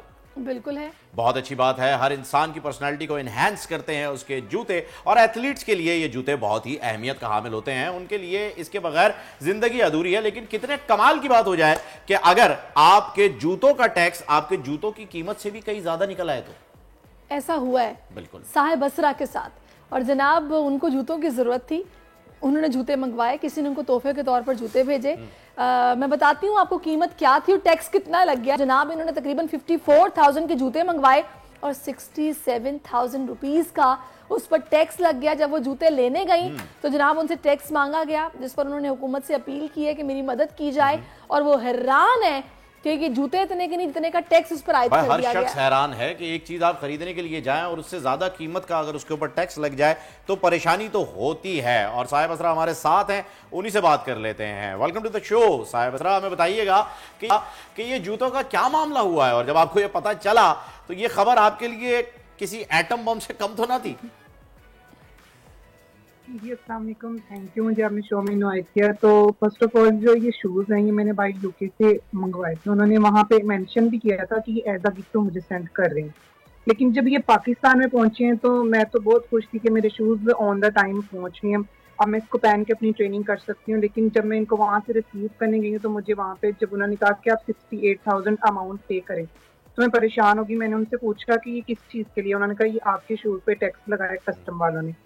तो मैंने कहा कस्टम वालों ने किस लिहाज से टैक्स लगाया, क्योंकि मैंने तो सुना है कि गिफ्ट पे कोई टैक्स नहीं होता, और हमारे इससे पहले भी काफ़ी एथलीट्स हैं जिनके कस्टम के थ्रू शूज़ आ चुके हैं विदाउट टैक्स। तो मैंने उनसे पूछा कि इसका कोई मुझे हल बताया। उन्होंने मुझे एक स्लिप निकाल के दे दी। उन्होंने कहा ये टैक्स है, आपको पे करना पड़ेगा, अगर आप पे नहीं करेंगे तो मैंने कहा फिर क्या होगा, इसको डिनाई कर दूं मैं। तो वो कहते या तो ये हम इसको वापस सेंड कर देंगे, इसको डिस्ट्रॉय कर देंगे, मतलब किसी कंटेनर मार्केट में चले जाएंगे, फिर वो 3-4 हज़ार के मतलब 54,000 के जूते जो कि वहां से आ रहे हैं ये वापस चले जाएंगे, बजाय इसके कि यहाँ पे इसका कोई हल निकाला जाए। बड़ी अजीब सी बात है। वापस नहीं जाते सहरिश, ये मैं आपको मजे की बात बताऊं, इनकी ब्लैक मार्केट है। ये शेरशाह में जो है वो इस तरह के कंटेनर के सामान जो है वो किलो के हिसाब से बिकते हैं। अच्छा, तो साहिब बस ना किसी ने आपसे राब्ता किया आपकी मदद के लिए? जी अभी आप थोड़ी सी देर पहले मुझे कराची से कॉल आई थी जो वहाँ के चीफ कलेक्टर हैं। तो उनको मैंने जो बताया कि मैं पंजाब से बिलोंग करती हूँ, तो जो मेरे शूज़ है वो लाहौर में पड़े हुए हैं। तो वो कहते हैं कि बेटा मुझे लगा कि आपके शूज़ सिंध में पड़े, लेकिन मैं फिर भी आपके लिए ट्राई करता हूँ कि वो आपको मिले विदाउट कस्टम। चलिए ये तो बहुत अच्छी बात है। वैसे सहरिश, इस्लामाबाद में भी एक शॉप को इसी सिलसिले में सील किया गया है कि वो भी गैर कानूनी तरीके से जो है वो टैक्स बहुत ज़्यादा लेते थे। जिना सुपर पे ये शॉप थी और इसे सील कर दिया, स्पोर्ट्स की थी। अच्छा साहिब ये बताइएगा कि आपके लिए ये जूते कितने अहम हैं? जाहिर सी बात है, प्लेयर मेरे लिए मेरा सारा वर्क ही उनमें होता है। अगर मेरे पास वो स्पाइक्स ही नहीं होंगे तो मैं रनिंग कर, मतलब आप अपना ट्रैक वर्क कर ही नहीं सकते। एथलीट्स की सबसे जो मेन चीज होती है उसके शूज हैं, एथलेटिक्स के रनिंग शूज, उसके नीचे नेल्स लगे होते हैं, बेसिकली बने ही स्प्रिंटर्स के लिए होते हैं। जो एथलीट्स रन करते हैं ट्रैक पे उनके लिए बने होते हैं। तो अभी मैंने इंटरनेशनली आगे मतलब कम्पीट करना था। मुझे तो ये था कि मैं अपनी ट्रेनिंग जो है, मेरी ट्रेनिंग ज़ाया ना हो। जो मेरे पहले शूज थे वो भी मुझे बाइक से ही आए थे, लेकिन वो जो डैमेज हो चुके हैं। तो ये साहिब आपने खुद खरीदे हैं, यहाँ पे स्पॉन्सर्ड आपको कहीं से मिले हैं? और क्या जाहिर है ये चीजें इतनी महंगी हैं तो इस पे गवर्नमेंट को सपोर्ट करती है एथलीट्स को? असल में ये लड़की फ्रेंड ने मुझे सेंड किया वहाँ से बाइक से। तो खुद मैं आपको सही बात बताऊँ तो खुद तो मेरी सैलरी इतनी, अगर मैं एक मतलब शूज ही अगर मैं ले लूँ तो फिर मैं पूरे मंथ मेरा रेंट, मेरी डाइट, मेरी फूड और सप्लीमेंट्स, ये सब चीजें नहीं पूरी हो सकती। पाकिस्तान में आपको पता है कि स्पॉन्सरशिप का तो कुछ मतलब एथलीट्स को स्पॉन्सरशिप नहीं मिलती है। कम से कम पाकिस्तान में उन प्लेयर्स को स्पॉन्सर मिलना चाहिए जो बाइट से मेडल लाते हैं, जो फर्स्ट सेकंड थर्ड बाइट से मेडल लाते हैं, उनको स्पॉन्सर मिलना चाहिए ताकि वो नेक्स्ट अपकमिंग गेम्स में उससे भी अच्छी परफॉर्मेंस करके अगर वो सिल्वर लाएं तो गोल्ड के लिए फाइट करें। लेकिन जब आपको सपोर्ट नहीं मिलती तो फिर आप नीचे जाना शुरू हो जाते हैं, क्योंकि ये सारी चीजें बहुत एक्सपेंसिव हैं। अब जैसे बहुत ही जरूरी आपने अहम मुद्दा जो है वो यहाँ पे उठा दिया है साहिब असरा। बहुत ही जरूरी आपने बात की है कि हमारे जो मेडलिस्ट हैं एटलीस्ट उन्हें सपोर्ट होनी चाहिए, लेकिन सहरिश ऐसा होता नहीं है। बहुत शुक्रिया आपका साहिब असरा, आप हमारे साथ नहीं है और अल्लाह करे कि कराची से तो आपको कॉल आई है, लाहौर से भी आ जाए और ये जूते जल्द आप तक पहुंच जाएं ताकि आपकी ट्रेनिंग में कोई गैप ना आए। स्क्वाश की हमने बात की थी और जनाब क्या जबरदस्त खुशखबरी हमें मिली है। 37 साल के बाद पाकिस्तान जूनियर स्क्वाश का वर्ल्ड चैंपियन बन गया और ये सहरा सजा जनाब 17 साला हमजा खान के सर, जिन्होंने फाइनल में मिस्र की मोहम्मद जकरिया को 3-1 से शिकस्त देकर तारीख रकम की। आप खेलते हैं स्क्वाश? मैंने कोशिश जरूर की थी, लेकिन बड़ा स्टैमिना रिक्वायर्ड है इसके लिए। बहुत ही टफ गेम है और इसे खेलना आसान नहीं है। मैं आपको बता दूं सहरिश के टेनिस इससे इजी है, बैडमिंटन इससे बहुत इजी है। अगर आप स्क्वॉश की बात करते हैं बहुत ही ज़्यादा स्टैमिना रिक्वायर्ड है, 100% फिटनेस आपके लिए ज़रूरी है। और मुझे इस गेम से, जब भी इस गेम का नाम आता है, जहांगीर खान, जहांगीर खान की जो लेगेसी है मैं उसे कभी नहीं भूल सकता, क्योंकि दुनिया भर में पाकिस्तान का नाम रोशन किया और एक अरसे तक हर चैंपियनशिप को जीता, ना सिर्फ वर्ल्ड टूर्नामेंट बल्कि हर टूर्नामेंट, हर कप अपने नाम किया। और 37 साल से हम इस खुशखबरी का इंतजार कर रहे थे, क्योंकि देखें जब आप किसी चीज़ में बहुत माहिर होते हैं, जैसे अगर हम क्रिकेट की बात करें 92 में हम बड़े ही ज़बरदस्त तरीके से जो है वो हमारी टीम वर्ल्ड कप तो लेकर आई, लेकिन इतना अच्छा खेल नहीं रही थी। और 92 के बाद से हमने बहुत अच्छा खेलना शुरू किया, वर्ल्ड रिकॉर्ड्स बनाए, फिर वसीम अकरम के रिकॉर्ड्स आए। फिर से सुनहरी दौर लौट के वापस आ गया है, क्योंकि हमारे ये माशाल्लाह हमजा जो कि बड़े पुराज़्म है कि अब वो सीनियर चैंपियनशिप भी जीतेंगे। हमजा हमें ज्वाइन कर चुके हैं। हमजा अस्सलाम वालेकुम, आपको मेरी आवाज़ आ रही है? वालेकुम अस्सलाम। जी जी आ रही है। Hamza thank you so much for your time, और बड़ी देर की मेहरबा आते आते मुझे 37 साल लगे हमें 17 साल हमजा को वर्ल्ड चैंपियन देखते हुए। हमजा बहुत बहुत मुबारक हो आपको। पूरी कौम इस वक्त इस खुशी को एंजॉय कर रही है और आपको शुक्रिया कह रही है। बहुत शुक्रिया, थैंक यू, आपने मुझे इनवाइट किया। इतना टाइम नहीं लगता इस एजाज को हासिल करने में अगर सपोर्ट मिलती पाकिस्तान की तरफ से और पाकिस्तान गवर्नमेंट की तरफ से। तो ये आपने सारा कुछ मतलब सेल्फ फाइनेंसिंग सब कुछ किया है? ये पाकिस्तान स्क्वाश फेडरेशन ने मुझे सिर्फ टिकट दिया और पाकिस्तान आर्मी ने सपोर्ट किया कि ताकि रैकेट वगैरह, शूज वगैरह, दैट्स इट। चलें, अब हमजा थोड़ा सा जरा बताइएगा आगाज कैसे हुआ, दिलचस्पी कैसे पैदा हुई स्क्वाश में, फिर ट्रेनिंग कैसे रही, सब कुछ बताएं आज। स्क्वाश में मेरे बाबा ने काफ़ी स्क्वाश खेली है, तो मेरे बाबा को काफ़ी शौक था स्क्वाश के साथ। जो मेरे मामू शायद जमान जो वर्ल्ड नंबर 14 है, तो उन्होंने मेरे बाबा को कहा इसको स्क्वाश खिलाओ, इसमें वो करंट है जो आगे जा सकता है। बिल्कुल बिल्कुल वो करंट है। तो ट्रेनिंग कैसे करते थे, पढ़ाई कहाँ तक की है? नहीं, मैं पढ़ाई अभी कर रहा हूँ, मैंने अभी फर्स्ट ईयर में हूँ। जबरदस्त। अच्छा मुझे ये बताइएगा हमजा, आपने जब ये मुकाबला हुआ, ये जो मिस्र के ज़िक्रिया आपके साथ थे फिनाले में जिन्हें आपने शिकस्त दी है, किस तरह के कॉम्पिटिटर थे ये? क्या आप पे हावी हुए या आपको मालूम था मुकाबले में जाने से पहले कि नहीं इनका गेम ऐसा नहीं है, मैं इजीली इन्हें हरा सकता हूं? सबसे पहले तो मैं ये बोलना चाहूंगा कि पाकिस्तान से सिर्फ एक प्लेयर गया था और मैं था, और इजिप्ट से 6 प्लेयर आए हुए थे जो उनको काफी सपोर्ट कर रहे थे। तो मेरे साथ ना कोच गया हुआ था, मैं खुद अकेला और मैनेजर था मेरे साथ, जो पाकिस्तान स्क्वाश फेडरेशन ने मेरे साथ भेजा था। तो प्रेशर भी काफी था, लेकिन मैंने मेहनत की भी थी और मुझे अपनी मेहनत पर यकीन था और मुझे उम्मीद थी कि इंशाल्लाह मैं जीत सकता हूँ। तो मैंने अल्हम्दुलिल्लाह मैंने फाइनल जीत। तो अब प्लान्स क्या है हमजा? जी, अब आपके प्लान्स क्या है, आगे क्या करना है? प्लान्स ये इंशाल्लाह कि आगे इंशाल्लाह अगर पाकिस्तान सपोर्ट करती है इंशाल्लाह पाकिस्तान का नाम आगे भी इंशाल्लाह सीनियर में रोशन करूंगा इंशाल्लाह। अब तो आप माशाल्लाह से वर्ल्ड चैंपियन बन गए हैं सारी, यकीनन अब पाकिस्तान के जितने भी इदारे हैं उन सब की नज़र में भी आप आ गए होंगे और वो सपोर्ट भी ज़रूर करेंगे। हम तो मुझे बताइएगा कि जैसे आपने बताया आगाज़ कैसे हुआ, आपके मामू ने जो है आपके वालिद साहब से कहा कि जी खेलें और ये करें, इंस्पिरेशन आपकी क्या रही, किन्हें आपने देखा और किन से जो है वो आपने ये सोचा उनकी टेक्निक्स को देखकर कि मैं इस तरह से खेलूंगा? जहांगीर खान, जानशेर खान, किसे देखकर आप इंस्पायर हुए? मुझे पाकिस्तान में इतने लेजेंड है, तो मैं ये सारे नवाब अली से हैं, तो मैं भी नवाब अली का हूँ। तो बस नवाब अली को मेरी तो भाई ये गुजारिश है गवर्नमेंट से कि स्कॉच टाउन जो है वो उसका नाम रख दिया जाए नवाब अली का। जी तो अच्छा हमजा, वैसे अपनी रूटीन बताएगा, मतलब एक्सरसाइज, ट्रेनिंग क्या किस तरह करते हैं, पूरा दिन कैसे गुजरता है आपका? मेरा पूरा दिन मैं सुबह 5 बजे उठकर 5 से 7 तक रनिंग करता हूँ, 2 घंटे फिजिकल। उसके बाद जी हमजा आपको आवाज आ रही है? आई थिंक हमजा की आवाज चली गई, फिर से करेक्ट करना पड़ेगा, फिर हमजा की आवाज आएगी। तो बड़ा अच्छा लगता है मुझे। देखिए की बात यह है कि नवाब अली से हमारे पास कितने चैंपियंस हैं, सारे चैंपियंस जो है वो इस जगह से आ रहे हैं और बहुत ही कम लोग जो है वो इस जगह के बारे में पाकिस्तान में जानते भी होंगे। सिर्फ इन चैंपियंस की वजह से तो हवाला है उनके पास, लेकिन मेरा नहीं ख्याल कि कोई टूरिज्म का वहाँ पर कोई तौर होगा जिसके लिए लोग जाते होंगे। अच्छा वैसे वहीं एक चीज़ और भी है, ये जितने भी नॉर्दर्न एरियाज हैं वहाँ से इतने एथलीट्स निकल के आ रहे हैं, MMA हो गया, मतलब जूडो, हर तरह के मतलब प्लेयर्स निकल के सामने आ रहे हैं। और दूसरा जो इनकी इंस्पिरेशन सबसे पहले तो इनके पेरेंट्स भी हैं, या तो फादर्स खेल रहे होते हैं तो अपने बच्चों को वो बकअप करते हैं, इस फील्ड में लेके आते हैं, तो ये बड़ा अच्छा लगता है। सैरिश, वहाँ पर आपने बात की कि जी वालिदैन जो है वो सपोर्ट करते हैं, वालिदैन का अपना या तो ख्वाब होता है, अगर वालिद जो है वो खुद नहीं खेल पाते या बहुत अच्छा खेलते हैं तो वो सपोर्ट करते हैं, ये दोनों तरीकेकार होते हैं। और जहां आपने कहा कि जी नॉर्दर्न एरिया से बहुत सारे लोग आते हैं, तो यहाँ हमारे यहाँ एक टर्म यूज होती है पहाड़ी, कि जो पहाड़ी लोग होते हैं वो बड़े ही, उनका स्टैमिना भी बड़ा अच्छा होता है क्योंकि ट्रैकिंग भी उनकी हो रही होती है रोजमर्रा की बुनियाद पे, और इसके साथ साथ वहाँ की आबो हवा बड़ी अच्छी है। हम तो कंक्रीट जंगल में रहते हैं, यहाँ तो दरख्त देखने के लिए भी हमें 10 रुपए का टिकट लेना पड़ता है पार्क का, वरना तो हमें दरख्त भी नसीब नहीं हो रहे। इस वजह से वहाँ की आबो हवा अच्छी, फूड ऑर्गेनिक, और ये सारी चीजें जो हैं वो इसका बाइस बनती हैं। बिल्कुल। हमजा, आप मुझे सुन सकते हैं? जी जी मैं सुन सकता हूँ। अच्छा हमजा बताइएगा, 5 से 7 आपने बताया था कि आप स्क्वाश कोर्ट में होते हैं। जी। अच्छा, पढ़ाई का वक्त कहाँ मिलता है फिर हमजा? आपने बताया फर्स्ट ईयर में, पढ़ते कब है? पढ़ता मैं अभी तो मैंने छुट्टियां ली हुई है स्कूल से। तो हम स्कूल तारिक रोड। हमजा से हम राब्ता फिर से करते हैं, मैं इनसे पूछूंगी इनके बहन भाइयों में से और कौन है। हमजा आप रिकनेक्ट करें।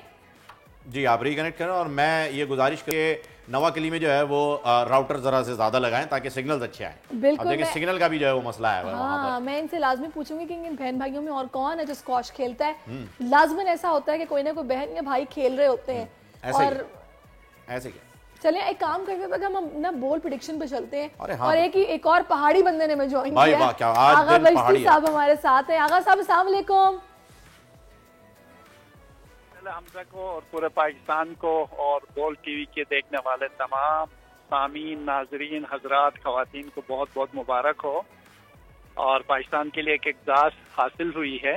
आपने ठीक बात की, जो पहाड़ों में रहते हैं वो बड़े तगड़े होते हैं, बहादुर होते हैं, दिलेर होते हैं, मजबूत होते हैं, क्योंकि यहाँ आब हवा बहुत है और शानदार है।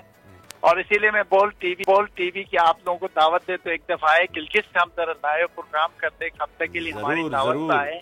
आपकी दावत हम तक पहुंची हुई है, बिल्कुल आएंगे आगा साहब, हम जरूर आएंगे। और आपने जहाँ हमने इतनी सारी बातें तो बताई कि पहाड़ी जो है वो ताकतवर भी हैं, बहादुर भी हैं, अच्छा खाना भी खा रहे हैं, लेकिन मिलनसार भी हैं। आपकी मोहब्बत भी इसके अंदर सर फहरिस्त है। ये बताइएगा सर कि दुबई में बड़ी अहम मुलाकातें हो रही हैं, सियासी मंजरनामा जो है वो बड़ी कलाबाजियां खा रहा है, क्या मुस्तकबिल आ रहा है सियासत का आपके इल्म की रोशनी में? जी बहुत शुक्रिया। इस वक्त सितारों की दुनिया के जो सितारा शनास है यकीनन इस बात से इत्तेफाक करेंगे कि इस वक्त पाकिस्तान के घर बेहतरी की तरफ आया है। ये मौजूदा हुकूमत के जो जवाल की शायद या तो कैफियत है, या तो ये हटने की तरफ जा रहे हैं, या तो ये मुकम्मल तौर पर जमीन बोस हो रहे हैं, नहीं कोई सेटअप आ रहा है।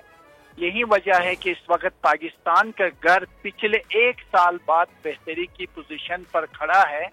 मुझे लगता है कोई अच्छा फैसला होने वाला है, अवामी सतह पर कोई फैसला होने वाला है, इलेक्शन होने वाले हैं, और यकीनी तौर पर पाकिस्तानी अवामी राय से आने वाली हुकूमत शानदार तरीके से किसी तो आगा साहब निगरान हुकूमत लंबे टाइम के लिए तो नहीं आ रही? मुझे लगता है ऐसे, क्योंकि अचानक पाकिस्तान के सितारे बहुत ठीक हो गए हैं, तो इससे मुझे लगता है कि शायद या तो कोई अच्छा फैसला होने वाले हैं, या तो अगले फौरन ही इलेक्शन के बाद कोई अच्छा सेटअप आने वाला है। तो बहुत अरसे बाद मैं आपसे कह रहा हूँ, जिम्मेदारी से ये बात कह रहा हूँ कि इस वक्त दोहलुल अनान 8वें घर पर पाकिस्तान के दाखिल हुआ है और अवामी सतह पर खुशहाली की निशानदही करता है ये सितारा। अच्छा आगा साहब, अगर सितारों की बात की जाए, सॉरी आपको कट कर रहा हूँ दरमियान में, भैया आपने कहा कि जी पाकिस्तान के लिए एक खुशाइन बात होगी, अच्छाई होगी, सितारे ये कह रहे हैं अच्छे होंगे, तो क्या पता है इसी सेटअप के साथ, यानी जो इस वक्त हुकूमत में थे वही इलेक्शन जीत के दोबारा आ जाएं और फिर ये सारी चीजें अच्छी हो जाएं, आप ये भी कह सकते हैं? मैं यकीनी तौर पर अगर ये हो सकते जीत की ही आ जाए, हो सकता कोई नए वज़ीर आज़म आ जाए, मुझे तो लगता है कि वो जिसका हम नाम लेना नहीं यहाँ पर थोड़ा सा मुश्किल है, और मुझे लगता है या तो वही सेटअप दोबारा पहले वाला सेटअप आने वाला है, क्योंकि इस वक्त अवामी सतह पर बेहतरी की इम्कानात इस सितारे के थ्रू माहिरीन फल्कियात ये तय करते हैं। बुरिश के भी आप देखेंगे तो इस वक्त दलों के 7वां घर दाखिल हुआ है, तो इसके मतलब कोई नई तब्दीली जरूर है, वक्ती है, या उसके कितना असरात है, इसके माहिरीन फल्कियात कम अज कम इस सितारे के असरात अगले 6 महीने तक रहते हैं। तो अब नए कोई सितारे आएगा तो उस वक्त हम फैसला करेंगे कि क्या होने वाला है। फिलहाल महंगाई कब कम होगी? बिजली भी इतनी महंगी होती जा रही है, पेट्रोल की भी स्ट्राइक का सुन रहे हैं, खुसूसन अहले कराची के लिए तो खैर फिलहाल कोई अच्छी खबर नहीं है। मैंने स्पेशल, क्योंकि मैं भी कराची में, आप सब कराची में होते हैं, इसलिए हमें देखना होता है। कराची के लिए बिजली की जो महंगाई है वो मजीद बढ़ेगी, और महंगाई के हवाले से तो मैं नहीं कह सकता हूँ कि कमी आएगी, वो बढ़ती रहेगी, वो बढ़ रही है। सिर्फ फिलहाल इलेक्शन के हवाले से अवाम की राय के एहतराम के साथ पाकिस्तान की खुशहाली के सितारे हैं। बिल्कुल आगा साहब, कराची की जो सूरत हाल आपने बताई है, कराची के साथ तो ये अलमिया रहता ही है अक्सर व बेशतर के अच्छी खबरें कम ही सुनने को मिलती हैं, लेकिन उम्मीद पे दुनिया कायम है। और उम्मीद पे एक और साहब जो हैं वो कायम दायम है वजीर आजम बनने के लिए, निगरान सेटअप के इसहाक डार साहब। आपके पास तमाम लोगों के जायचे मौजूद ही होते हैं, तारीख पैदाइश वगैरह सारी चीज़ें आपके पास होती हैं, तो मैं ये जानना चाहूँगा इसहाक डार साहब का सितारा जो है वो ज्यादा चमक रहा है या सिर्फ उनका ट्विटर ही चमक रहा है? फिलहाल मुझे लगता है सोशल मीडिया में चमक रहा है। मुझे नहीं लगता है कि वो फिलहाल कोई वज़ीर आज़म बनता हुआ नजर आ रहा है। वज़ीर आज़म को कोई आदत नहीं है, बल्कि इनके सितारे इस वक्त मनहूसियत के, कहते हैं ना कि मनहूस तरीन सितारे इसके जायचे में हैं। नफरत के सितारे अवामी सतह पर इसके जायचे में हैं। वो अपने बातों से अपनी जिंदगी को या अपनी सियासत को बचाने की कोशिश कर रहा है, और बाकी तो इसकी इतनी हालत है कि मैं इसके सितारे देख के, कल से जब से हम देख रहे हैं कि वो वज़ीर आज़म बन रहा है, खुदा न खास्ते अगर इस सितारे के बंदे को अगर वज़ीर आज़म बना दिया गया तो मुझे नहीं लगता है कि पाकिस्तान कोई तरक्की करने वाला है, बल्कि पाकिस्तान डूब जाएगा। आगा साहब मुझे ये बताएगा कि हफीज शेख साहब के सितारे क्या कह रहे हैं, क्योंकि उनका नाम भी सुनने में आ रहा है। मुझे लगता है हफीज शेख के जो सितारे हैं वो बहुत ही जबरदस्त है। अब ये वज़ीरान बन रहे या नहीं बन रहे ये मुझे नहीं मालूम। अलबत्ता इसहाक डार के मुकाबले में हफीज शेख के सितारे पिजराई वाले हैं, बुलंदी वाले हैं, बेहतर वाले हैं, जबरदस्त वाले हैं, अच्छे हैं, और जबरदस्त तरीके से इसके मूवमेंट पाकिस्तान के साथ और मौजूदा जो घर है, जो बुलंदी और कामयाबी के, उसके साथ हफीज तो मियां साहब के सितारे क्या कह रहे हैं, आ जाए पाकिस्तान या ना आए? मियां साहब के डॉक्टर साहब क्या कह रहे हैं, ये ज्यादा जरूरी है जानना। मियां साहब पाकिस्तान आ रहे हैं। आ रहे हैं? जी बिल्कुल आ रहे हैं। क्या बात है जी, बड़ी खबर है। जाहिर है इलेक्शन आ रहे हैं तो मियां साहब तो आएंगे, सितंबर में सुने आ रहे हैं। बिल्कुल पाकिस्तान आ रहे हैं, और उसके सितारे इस वक्त किसी किस्म की कोई एक सितारे रुकावट वाले मियां साहब के रास्ते में नहीं है। अलबत्ता खुद नहीं आना चाह रहे तो वो नहीं मालूम, बाकी मियां साहब के लिए तमाम रास्ते साफ है, कांटे साफ है, जेल साफ है, हर चीज इसके लिए खुली हुई है, और वो कामयाबी के साथ पाकिस्तान आ सकता है और पाकिस्तान में आकर अपनी सियासत को आगे बढ़ा सकता है। और मियां साहब के लिए सितारे बहुत शानदार। अच्छा, पाकिस्तान के आपने बताया सितारे जो हैं, सातों घर जो हैं वो मिल चुके हैं बुर्ज के, और बड़ी ही अच्छी खबरें आ रही हैं पाकिस्तान के लिए। तो इलेक्शन जो है उसमें भी यकीनन आपने कोई कैलकुलेशन तो की होगी, वक्त पे होते दिखाई दे रहे हैं आपको, या कोई हर्डल बीच में आ सकता है, किसी सितारे की चाल में फर्क आ सकती है? मैं आपको यकीन से कह रहा हूँ, अगर इस सितारे की बुनियाद पर फैसला करो तो ये तो 6 महीने तक आगे जा सकते, क्योंकि ये सितारे 6 महीने के लिए पाकिस्तान के सितारों पे दाखिल हैं। अलबत्ता मैं जब इलेक्शन के हिसाब से देखते हैं कि क्या इलेक्शन अपनी टाइम पर होगा, तो वो होगा लफ्ज इस हुकूमत के जान नजर आते हैं, मगर जब सितारों में पाकिस्तान के घर देखते तो हो सकता मुमकिन है 6 महीने आगे भी जा सकता। चले जी, अल्लाह बेहतर करे, जो भी हो पाकिस्तान के हक में बेहतर हो। बहुत शुक्रिया आगा बेहश्ती साहब हमारे साथ आए। हमजा का भी हम शुक्रिया अदा करेंगे, नवाकली से हमारे साथ थे वो स्काइप पे। और जनाब इसके साथ ही हम आपसे इजाजत चाहेंगे, मुझे और फहीम को इजाजत दीजिए, अपना बहुत ख्याल रखिए, अल्लाह हाफिज।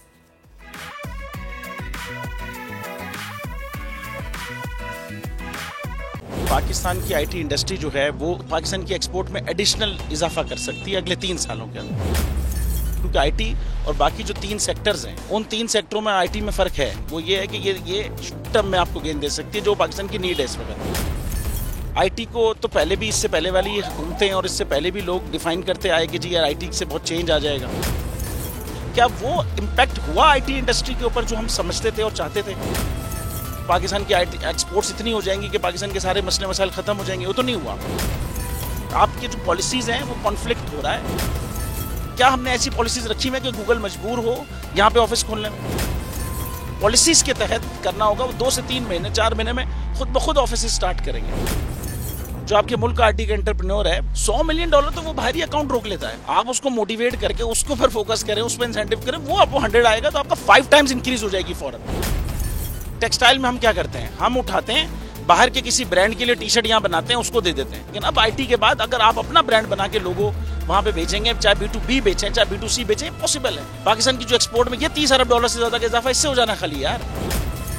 गवर्नमेंट के फंडों से इदारे बनाकर और उनके थ्रू कोई रेवोल्यूशन आ जाएगा, सवाल ही नहीं है। आपने इंतखाब सही कर लिया है, अब आगे चीज सही करनी है, बस आप सही डायरेक्शन में सही चीज होगी इंशाल्लाह। मैं समझता हूँ $50 अरब तक की आईटी एक्सपोर्ट में कंट्रीब्यूट कर सकता है पाकिस्तान।